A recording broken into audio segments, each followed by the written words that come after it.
So, welcome everybody. Thank you for joining us. We have an excellent panel here. We have different perspectives, and maybe the panelists can introduce themselves. We have two people that are at the crossroad between job seekers and the job market. We have the industry perspective. We have the educational perspective. Maybe Fred, maybe you start introducing yourself, and sure. Then we go. Hello. Testing 1, 2, 3. Hi, nice to meet you. I'm Frederico Machado, but please call me Fre, my preferred nickname. I'm occupying the position of talent acquisition manager at Yager. Yager is a developer, publisher, original from Berlin, known from some games like Spec Ops: The Line, The Cycle Frontier, most recently supporting some others like Dune Awakening and Exoborn. And I'm happy to be here. And if I can help at least one person, I'm going to be happy. Mm-hmm.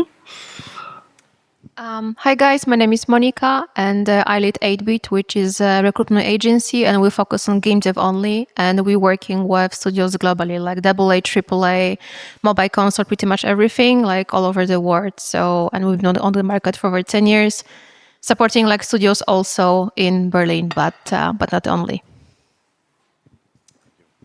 Hello, my name is Fredrik. I'm a lecturer at Lulea University of Technology up in northern Sweden, where it's currently, we just got our first snow, which is going to stay for 7 months. So that's going to be very nice. We have currently 2 bachelor programs, one in game programming, one in graphics. We've been doing this for almost 26 years. So it's been a while, and we've had a lot of success stories. Also, we've had a lot of students who has not gotten jobs yet. So that's going to be interesting to give perspective on that as well. Okay, I'm the last one.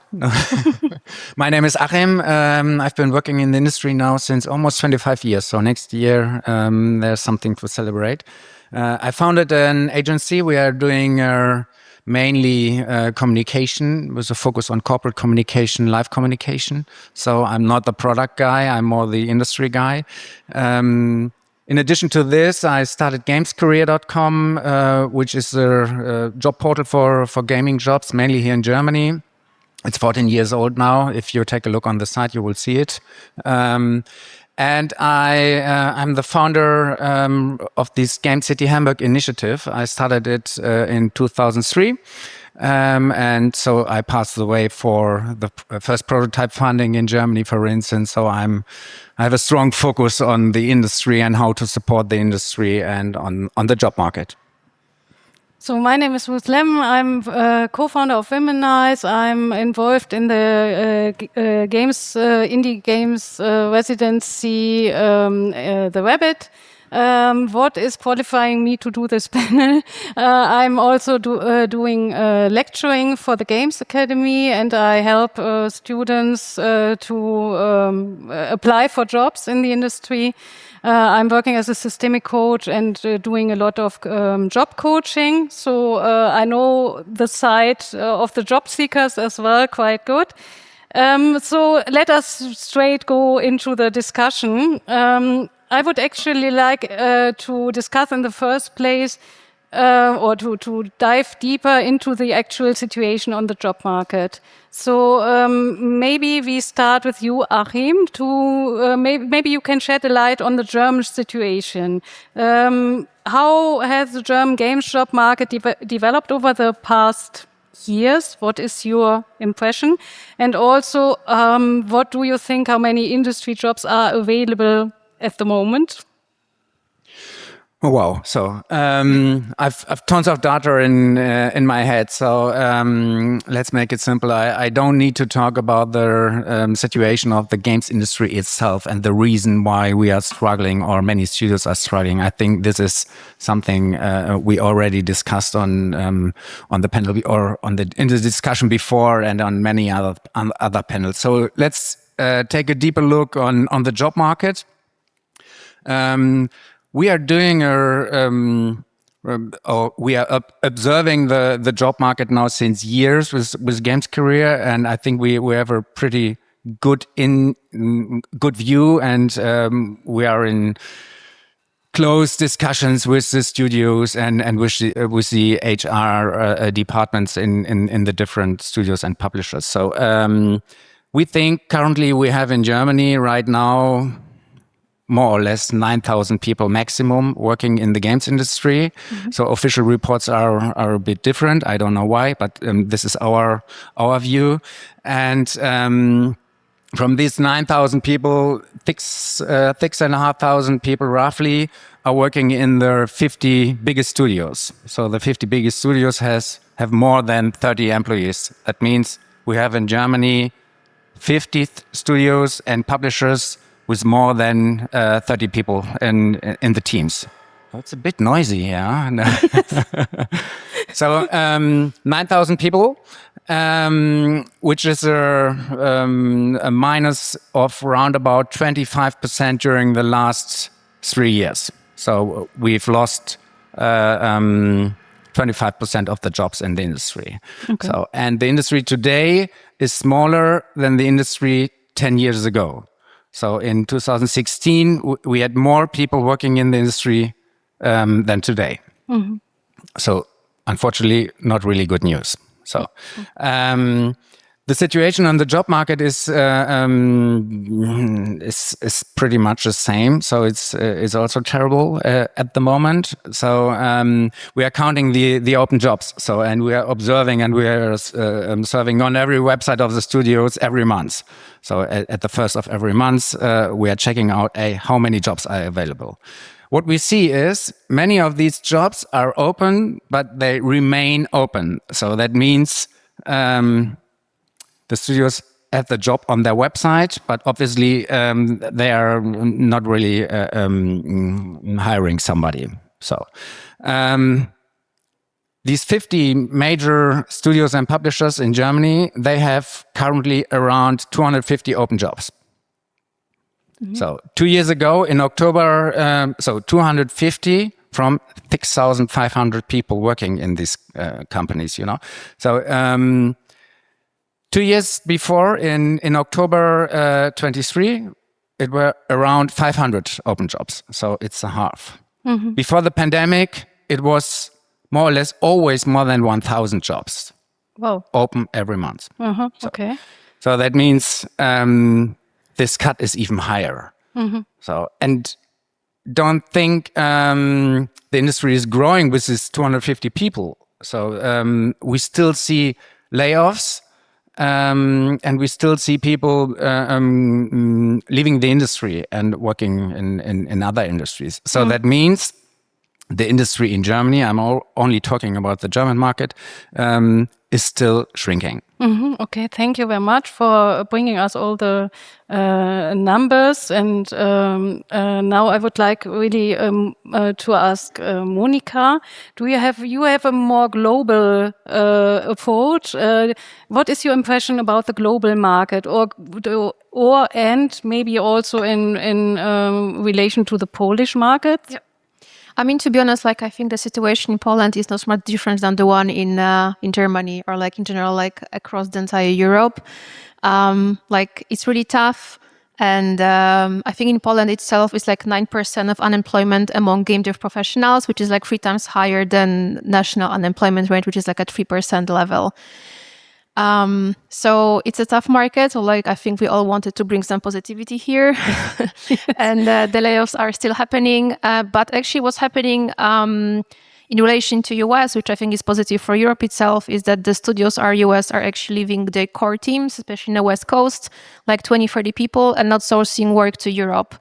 So for codev studios and porting studios, it's a good moment to actually make business dev and work for them.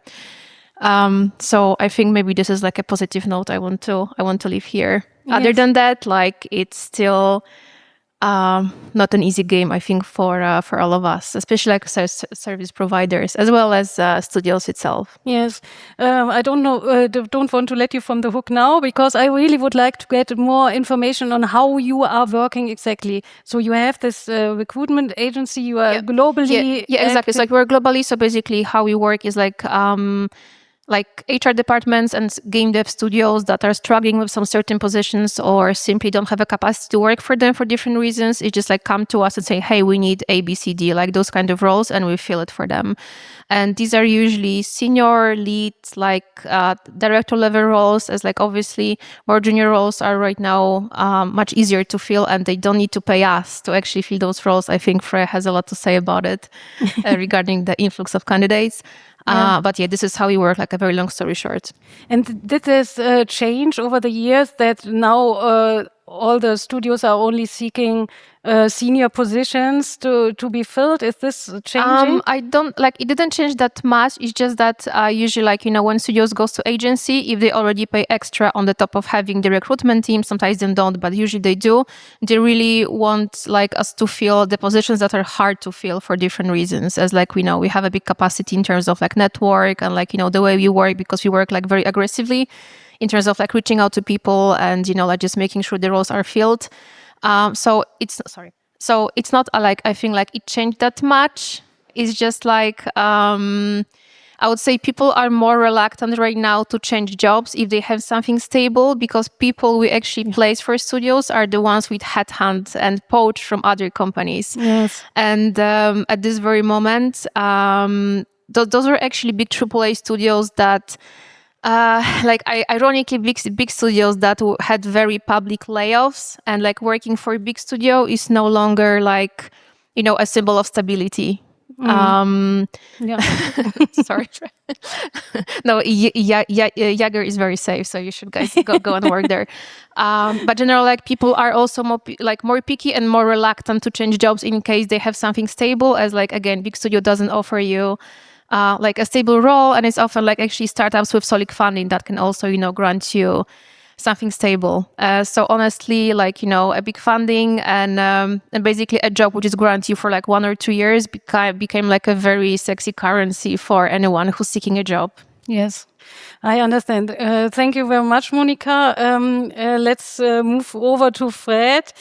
Fred, you are working for one of the bigger studios that were mentioned by Achim earlier, no? So you, I think you have 100. He's one of the coolest here. in Germany, Yeah, that as well. And you have, I think, celebrated 25 years of Yager last year. So this is one of the very well established studios. Yes. You have 100 people working for Yager. Around 100 people, yes. Nowadays, basically divided into the co-development projects that we have, but as well into one original IP that we're developing as well. Yeah, and what is your take on that? What have been your recent hirings? Can you say something about that? Yeah. I think, I mean, again, I need to agree with all that was put so far. There is naturally uncertainty that is leading us to change a bit on how we're looking to talent acquisition. Most recently, if we look at the last 2-3 years for Yager, we have mostly been hiring very key positions, and they usually are more senior roles. I'll give a couple of examples. We've hired the executive producer for our original IP. We recently secured the hire of a world director, lead technical designer, and engineering is always on the search, right? I think that's from most of the disciplines something that all companies are looking with good eyes. It's always very strong for you to have a strong engineering team. So we also hired a couple of engineers to the team in these last years. Mm-hmm. Okay. And can you echo that what Monika just said, that people are staying longer and being reluctant into looking for another job instead of looking around, growing, changing studio? Of course. I think my take from my perspective, being part of a company, retention is always a very important topic to look at. And retention, we're very proud of the retention that we have at Yager. If you get to know more of the people who are working at the company, you're going to see that we still have the 5 founders who are now 25 plus years at the company. But not only them, we also have a handful of people that have been 15, 10 years with the company. We have cases of people who have joined as interns, and then now they're into director roles. So more than trying to look at retention as what is the tendency that we have nowadays in the market, we try to focus on the things that we can actually have control. If we really take care of our people, even more on times of uncertainty that we have right now, they're going to stay. They're not going to be leaving when the market gets turns to the other side, when it becomes candidate driven once more, because that dynamic is what happens. And we've seen this through time. There are moments in which we have lack of talent and the leverage is on their side, but now we're living a moment which is on the other side of the things. So companies have actually the leverage as uncertainty is kind of ruling a little bit on how we think about games as a business. Okay, yeah, thank you very much. Fredrik, can you say something about this situation in Sweden? Are you aware of the job market? What exactly are you... I know you are more catering the technology field in general, but you have also courses or studies dedicated to the games industry. Could you give us more information on that, and maybe also say us something about the job, what your impression is of the job market in Scandinavia, in Sweden? Sure. Yeah. So the job market, or like the industry in Sweden, has, I think, generally gone better than in Germany. If we look at kind of numbers there, I think we have kind of similar amount of people being employed in the game industry, so around 9,000 people. I think between 2023 and 2024, it increased by not that many though. So it increased by like tenfold people, or not tenfold, but like 10, 20, 30, 40, 50 people, something like, I don't remember the exact numbers, but not that many. And I think this year it's going to be very similar, if not reducing a little bit. Some of that has been due to acquisitions, quite big acquisitions in Sweden as well. So it's been sold out to other countries. But generally, the industry in Sweden has been very stagnant. So it has decreased. The revenue has decreased a bit, but it hasn't decreased as much as kind of expected in a way. Sweden's always had a very, very strong game industry. It's been going for so long, basically. I think what we see as university is that the last couple of years, the last 2 years, I would say mainly, students have had a lot harder finding jobs, basically, and there's been a very high competition on the basically people are really looking for the absolute best that we can offer, basically. So there's very few that get these kind of nice positions at AAA studios, which, if we go back more years, it was much more common that we can send students there. So what we're looking at right now is okay, how can we as a university kind of improve that situation for our students, which is partly kind of teaching them more to be entrepreneurial, teaching them to be more kind of self-driving in terms of what they're doing. But what we've also realized is that even if we do that, maybe we don't focus quite as much on sending our students to AAA studios, which has been very much a kind of focus previously. We still realize that kind of mindset of being very entrepreneurial and understanding kind of the entire business side of things is super awesome for even AAA studios when they take on junior positions as well. So that has been we're kind of pivoting a little bit towards that as well, which partly also looking at kind of Germany's educational systems, like how they educate students as well, which is very inspiring. Yeah, so that's a little bit of our what I've seen. Okay. Yeah. Thank you very much. So you were mentioning that for students difficult to enter the industry. I think this we can all see and we are aware of. So are you then encouraging people to what options are there if it's not the games industry? How are you dealing with that? So we educate both programmers, game programmers, and also graphics artists. I would say for graphics artists, it's tricky. There are other industries that do require 3D graphics and VFX and whatnot. I think for the programmers, it is a little bit easier. We have a very technical education, so I would say almost 50% of our students can usually go to regular software industries as well. So if you attend an education that gives you that technical kind of background, there's actually a good chance for you to find jobs, at least within programming, in other places as well, which of course increases your chances of landing a job directly after school. So. Monika, did you ever think about opening up you are very much focused on the games industry. Did you ever think about changing that and opening your portfolio more towards others industries, something like that? So a very long story short, no. But this is because we work in a niche, we're fully committed to game dev industry, and we really like it, and we want to stay in a niche because this is actually where our core expertise is. I think the more we dilute it, the less attractive we are to our potential partners and studios we're working with. At some point, I was also working with VFX studios, hiring basically VFX artists. But this is a very kind of sister branch, and they were you're looking for exactly the same people as the one that work in the video games industry.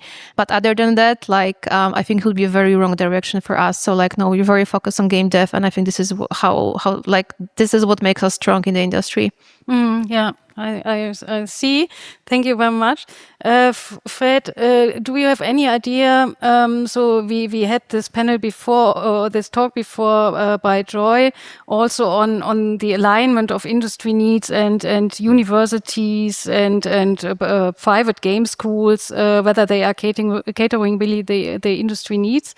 Can you say something about that? Is that something that are you taking people only from the game related universities or schools, or have you people coming from all over the place? I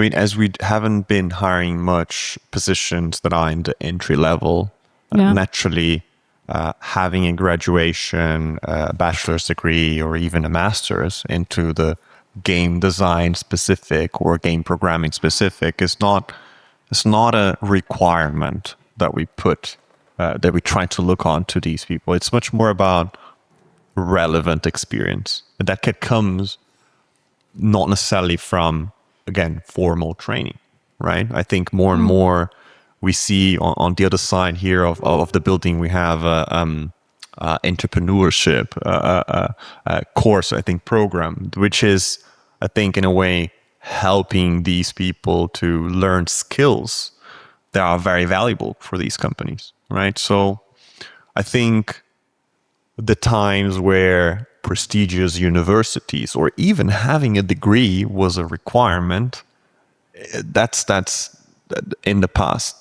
Don't get me wrong. I'm not advocating here for not to do a graduation. I think it's much more about what have you learned and what have you done during the time? What kind of competencies and human skills you've developed that are actually putting you in a good place in order to nowadays keep track with all of the technical and craft skills that are changing so fast. AI came and it's a reality, right? I think much more than react and say, hey, AI is going to be stealing our jobs, is much more how do we learn? And AI is just a tool. It's not something that it's an entity that is going to be self-conscious, is going to take over. Yeah. It's much more how do we learn to use and harness the benefits with a lot of regulations that connect to, hey, how was this tool being trained, right? Or then again, how do we demystify that this is the new solution or the new way by learning through it, right? So I want to know every individual as the individual when they're showcasing their skills and what they have learned onto this past moments, regardless of what is the certificate or actually diploma that they have in hand. Okay, I see. When going back to those just entering the industry, Achim, I would like to ask you, what is your take on that? If you take into account the German situation overall, what do you think? What alternatives are there? Because I'm meeting a lot of young people that I'm coaching, that I'm lecturing, and they are telling me it's impossible to find something at the moment. It's really difficult. We heard earlier from Joy there are things that they could improve in order to be more successful, maybe. But it's really difficult to get through in the games industry at the moment. So Indeed, yeah, indeed. So, and being a barista at a coffee shop in Berlin, so I think that's not the solution. So it's so we need other opportunities. Yeah. So, and basically you have 4 opportunities. One is, so as a graduate in Germany, one is trying to find one of these few jobs and getting a job in a studio here in Germany. So, and mainly the graduates in Germany remain in the German or in the DACH region, so GSA region. Second opportunity is, of course, take a look abroad. So if you're able or willing to work in the Nordics or in Poland or wherever, you have more opportunities. Of course, it's the same situation, and it's a high competition of between the talents. So fourth opportunity is bring your skills into other industries. So we have this study unveiled this year from the German Economic Institute. They took a deep look on open positions on the internet with gaming skills or that require gaming skills. So, and the result was 2 of 3 jobs that require gaming skills are from outside the games industry. So, for instance, from consultancies, from manufacturing industries, from research, from agencies, marketing, whatever. So, this is definitely an opportunity. So then you are outside the games industry, unfortunately. So, but it's an opportunity to get a job. So, and by the way, so I think this is one of the most important spillover effects. So we're talking about, hey, games industry is so important. We have so many spillover effects, technical wise. No, I think the main spillover is the knowledge from people from the games industry, graduates included, that bring their skills and their knowledge to other industries. Because at the end of the day, this will come back to the games industry, and it will strengthen the games industry and the value of the games industry. So, fourth option is found your own studio. So, of course, this is possible. And it's a bit so, I don't know. So as long as we have this funding system and you, it's easy to start your own studio, you can do it, of course. So, and I'm happy with everybody who gets money from public money for prototype development or game producing. So it's, of course, this is an option, but let's be frank. So being successful with a startup or a small indie at the moment is very, very tough. So perhaps this is another discussion. We can go deeper in this field, in the startup ecosystem and the questions of entrepreneurship in the games industry. Yeah. So there's a lot to do, I think. Yeah. Yes. So in Sweden, we don't have this system where we can get kind of public money from the government, which is something I think Germany, and if you are from Germany, you should really you should make sure that if you have the chance to do that and you want to do that, it's something you really want, take advantage of it. In Sweden, we have a really nice industry, but for some reason we have no public funding of game industry, generally speaking. Like, yeah, we have universities to teach and stuff like that, but we have no like direct way to fund game startups, basically. So there's definitely something that I think you should take advantage of, if I may. That's a very interesting point, yeah? So you have a very stable industry and a good startup ecosystem, not only for gaming, for tech and creative industries in total, without funding. So, and we have a good funding system, and we are putting more money into funding, and we don't see not any, but so we don't see a lot of startups that are successful and that can be that can survive after 5 years without funding. Maybe you should put your money into Sweden. Yeah. That's a great idea, Monika. I wanted to echo what you just said. One point that you just said, Achim, because I think this is very important. So is this interchangeability between games industry and traditional tech industry. I think this is a benefit that we have with you guys, because every tech company would love to have gamers, but it's not the other way around. It's not easy that we bring people from other industries into games. And the other point connected to this, if this is one of the solutions that you're looking for, this is temporary. Things are going to get better. We're going to get back to a place where there will be opportunities and optimism. Right, absolutely. And then you have a great experience from other industry and you can bring it back. This way, so we should not look at things as fixed, right? These are temporary, and this is the solution that we have right now. But things will change. That's also what I'm saying to job seekers with the games industry. I'm telling them, look into other industries and get experience, because this is benefiting for your whole life. No, you, instead of sitting there and being angry and frustrated, depressed because it is not working out with the games industry, better look elsewhere and try to collect other experiences in other industries. That is always beneficial. It's not only about the soft skills that you are learning with each job, but also some of the hard skills that you are learning in other jobs can be needed in the games industry as well. So, or even look at the ecosystem. I challenge you to look on what are other business still connected to games that are not necessarily just developers or publishers. Yeah. Right? There's a lot ongoing onto that. And again, that might be the temporary solution that we need to have in place. Yes. While we wait to get better. Yes.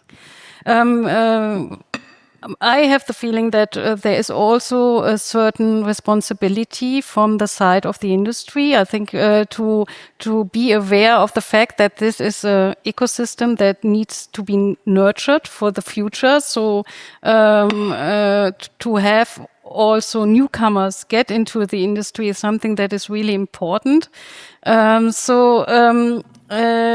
You were bringing up a topic, Monika, that I was especially interested in, because I'm seeing this a lot, that lately many LinkedIn posts have been criticizing recruiters for sending automated rejection messages without providing detailed feedback. So can you enlighten us on what is happening there? Is this a change of the algorithm? Are people just pressing like, okay, no, I don't want? I just see by Fred's face like we're already on the same page, or like we haven't talked about it yet.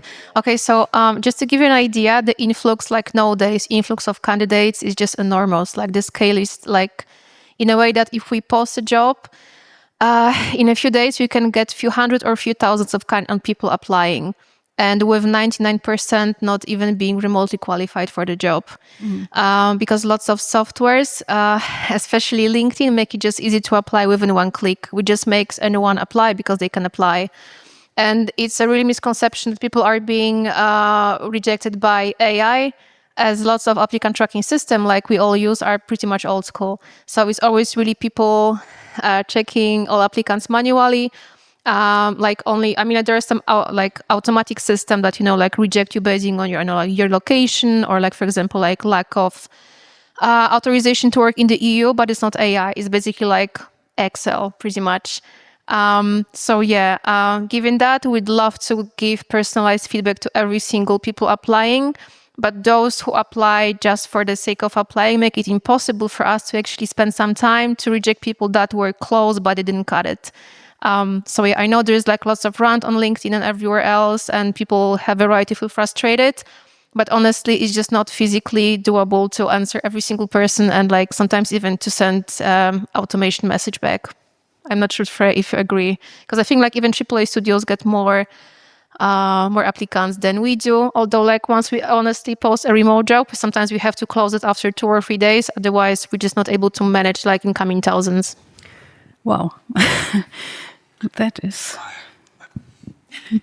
It's an ever-going war between, again, because maybe that's fed off both sides not understanding what is ongoing, right? I think we should try to treat candidate experience with different layers, right? I agree with you, Monika. It's impossible for me to give a feedback on the first application that comes in, because mostly that's job description tailored, and again, the conditions, the requirements that you just said, they might be unveiled, and someone just, filled up, I don't have a visa to work here. I can't sponsor a visa. But we're not going to be telling you that was the reason, right? Because then again, that just seems, not adequate in a way or another. On the other side is what we've been trying to do at Yager is, okay, if you're a candidate, you have applied, you got the first interview, you got to the second interview, you got to finals. To this point, we have enough evidence to wrap up minimally something that is constructive. Why it didn't work out this time for your case? That takes effort. I think the majority of the companies, and way bigger companies than Yager, are not willing to do that, because not only there is the people power aspect of it, because it's time invested, but there is the fear of litigation. What if my recruiter says something that they can't say? Yeah. And they're basically giving this candidate information in order for them to sue the company. Yeah. And that will create, again, another investment of a lot of energy on both sides. Not that I'm saying that is not legitimate, but I believe that most companies are afraid of engaging on these honest feedback moments. And what I've been experiencing piloting at Yager in the last 3 years is actually giving feedback actually strengthen your brand. It actually makes you perceived as someone who is committed to giving at least something back. I just want to add that I was once called discriminative because I asked like candidate, I was processing like, why do you have so many typos in your CV? You can easily run it through ChatGPT, whatever, Grammarly. And she was like, yeah, but you're discriminating people with dyslexia. And like, so sometimes like it's really twisting, and you have to be careful of what you say, because you can also end up on a LinkedIn post, it can go viral. And this is how it works right now. Yes. Very interesting. What about the Achim was mentioning that there are jobs being offered but open for months. What is the mystery behind this? Is this just we are checking regularly what's coming in? Why are companies doing that? Because you can only detect that if you are observing the job market for a couple of months also. Then you realize, okay, I've seen this job for quite a lot of times. So I think this is a hurdle for people that are applying. So why is it? What is the reasoning behind that? There are different reasons. So one reason is, it just looks better. So especially when you're raising money at the same time, so as a startup or whatever. So this is one reason. Second reason is is there are issues in the internal internal processes. So I know it from my own side. So I'm seeking a working student now since half a year. So, and then I do not have the time to check the CVs, and then I have other priorities, and then I skip it, and I said, okay, let's do it next month or whenever. And therefore the job is still open. So, and this is on a very low scale because my agency is so small. But if you're a bigger company, then it's on another scale. So this might be also a reason. So it's, I don't know, but I'm wondering, yeah. Yes. Have you ever heard the tale of the very demanding hiring manager? When you present a great candidate and it's like, whoa, can you give me 3 more? Oh, okay. Yes. Yeah. That was new to me, obviously. So thank you very much for the moment. Maybe we should open now the panel for questions. Do we have any questions? Benefit from the occasion of this excellent pool of knowledge. I have to steal one mic because we're low on microphones. What time is it? Thank you. Hi, thank you for all the insights. I actually have 2 questions, and I will make them, and you decide if you answer or not. First is more for Achim. So you started mentioning how actually the job market in gaming is shrinking, and it seems to be happening in other places too. But at the same time, we see that the industry is not shrinking. Actually, one of the main problems right now is there is way too many games. How is it possible there is too many games, but the job positions are shrinking? What has the industry done wrongly? Wow. So, do you have 2 hours? I do, because I'm unemployed. All right. So, first of all, we need to be very careful when we compare data. So, we have industry figures and we have market figures. So, the market is still amazing figures. So, billions of revenue every year and whatever. So, it looks very good. And if you take a look, are you from Germany or? No, I'm South American living in Berlin. Yeah. Okay. So if you take a look on the German market data, so it's they still look pretty good. So if you take a deeper look, okay, why are the revenues like they are? Hardware is included. So and we had the launch of Nintendo. So therefore, we should be very careful. Monika mentioned a very interesting point. So you talked about the unemployment rate in the games industry. So does anybody knows how about the unemployment rate in the German games industry? Nobody knows it. So since 5 years, we do not have any market data about the market share of German studios and publishers in the German market. So it's not published anymore. So we have no idea about the startups, the small indies that got funding. What are they doing 3 years later? So I have a long list what data is missing to answer this question, and in the next step to build up a new strategy how we can re-empower the games industry. So this is really a big issue, but not an answer on your question. No, but it adds points. And second question, sorry, but I think it's useful for everyone, more for Fred and Monika, which would be like 1 or 2 very specific tips that you can give to job seekers, like do this actually works better than getting that right away answer, like searching for really, like applying for things that we think we are really fitting as a profile, or doing something with the CV, like 2 tips. So I think honestly, especially one that goes for juniors for me, is like there is lots of romanticizing of the game industry in general that actually makes people like juniors or entry level guys to go straight for AAA studios, which I think is not a good idea, because actually I think like indie companies or startups can offer more to them in terms of like growing and wearing multiple hats. But still, I think lots of graduates directly go to AAA, and this is it. And it's really hard to get in. The other thing for me is like, unfortunately, like schools like don't teach people how to actually apply, how to write CVs, how to present their portfolios.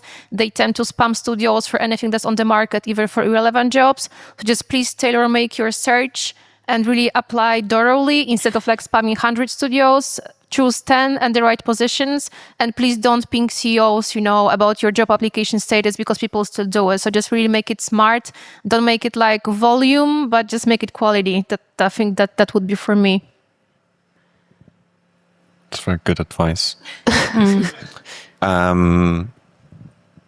Network. I think in times of uncertainty and super high competition, what are you doing to differentiate yourself?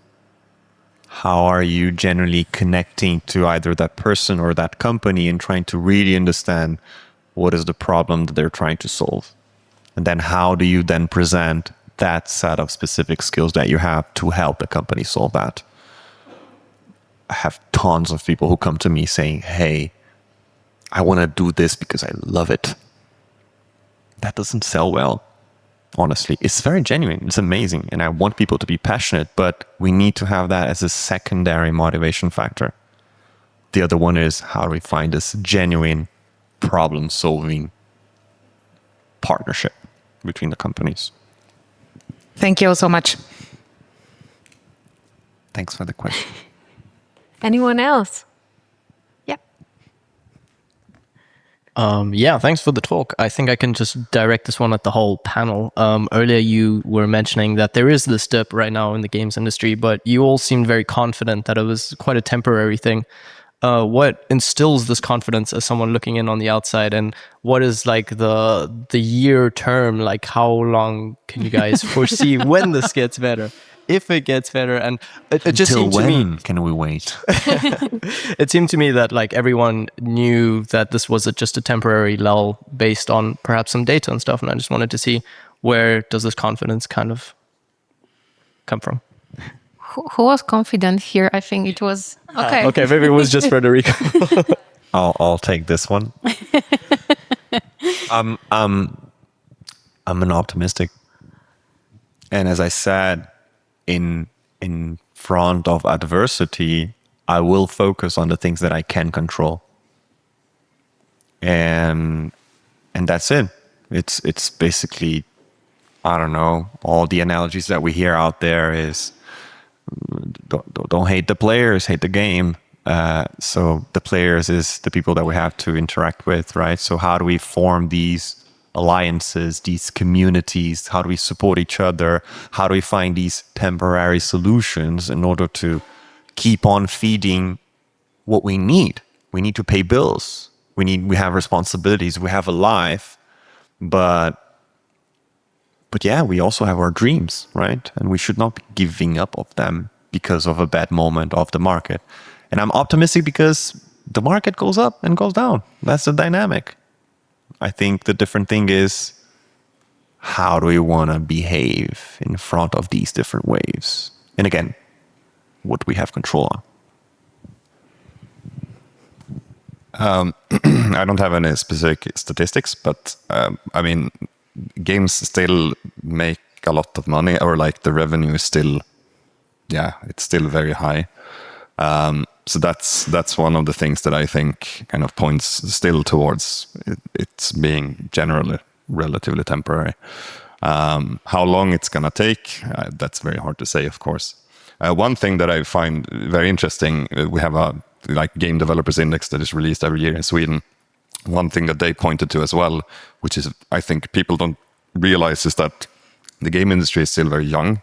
But it's starting to get older, right? And a lot of people that started out making games, way back are soon retiring, basically. So we're actually now getting into the states where people are starting to retire from game development. And that's also a thing where I say to people who are thinking of, should I start like studying now, well, in like 3, 4, 5 years, there might be positions just due to that fact, but also due to other facts. So I think there's so many different reasons to kind of get into the industry, even in like these times, I would say. So we are closing this panel on a positive note with some silver lining at the horizon. So I thank you all very much, Fred, Monika, Fredrik, Achim. It was a pleasure to have this fruitful exchange with you. I learned a lot. Thank you very much for your attention. And yes.